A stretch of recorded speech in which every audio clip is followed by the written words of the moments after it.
बिस्मिल्लाहिर्रहमानिर्रहीम।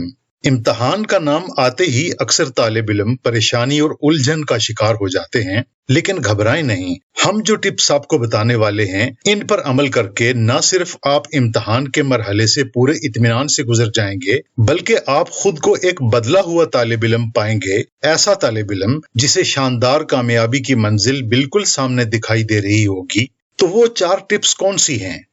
आगे बढ़ने से पहले हमारा चैनल जरूर सब्सक्राइब करते जाएं। पहली टिप, मरकजी तसव्वुर को अपने दिमाग में बिठाएं। बहुत से तालिब इल्म इम्तिहान में कामयाबी के लिए किताबें या नोट्स रटने की कोशिश करते हैं, लेकिन ये कोई पायदार और अच्छा तरीका नहीं। इससे कहीं बेहतर है कि आप अपने मौजू या उन्वान का मरकजी तसव्वुर अच्छी तरह अपने जहन में बिठा लें और हो सके तो इसका कोई ख्याली नक्शा भी बना लें। इस तरह आप अपने मौजू के मुतालिक हर सवाल का बेहतर जवाब दे सकेंगे।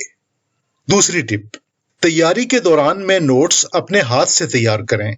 माहिरीन नफ्सियात का कहना है कि कंप्यूटर या मोबाइल फोन पर नोट्स लेने के मुकाबले में हाथ से तैयार किए गए और अपने अल्फाज में लिखे गए नोट्स देर पा याददाश्त और मौजू की तफहीम के लिए ज्यादा मुअस्सर साबित होते हैं। तीसरी टिप, ये बहुत दिलचस्प टिप है। एक मशहूर मकूले के मुताबिक काम उतना ही फैल जाता है जितना आप उसके लिए वक्त मखसूस कर लेते हैं। इसका मतलब ये हुआ कि हर मजमून या मौजू की तैयारी के लिए वक्त मखसूस कर लें और इस पर अमल करते रहें। अगर आप वक्त मखसूस नहीं करेंगे तो आपका काम कभी खत्म नहीं होगा। लिहाजा हर मौजू के लिए इसकी जरूरत के मुताबिक वक्त तय करके इसी के अंदर काम खत्म करने की कोशिश करें।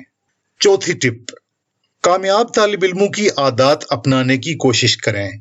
इस मकसद के लिए आप उनके साथ मेल जोल बढ़ाएं और ये जानने की कोशिश करें कि वो किस तरह पढ़ाई का शेड्यूल बनाते हैं, नोट्स कैसे लेते हैं, चीजों को याद रखने के लिए कौन से तरीके इख्तियार करते हैं और काम और आराम में तवाजुन कैसे कायम करते हैं। फिर आहिस्ता आहिस्ता इन आदत को अपनी जिंदगी का हिस्सा बना लें।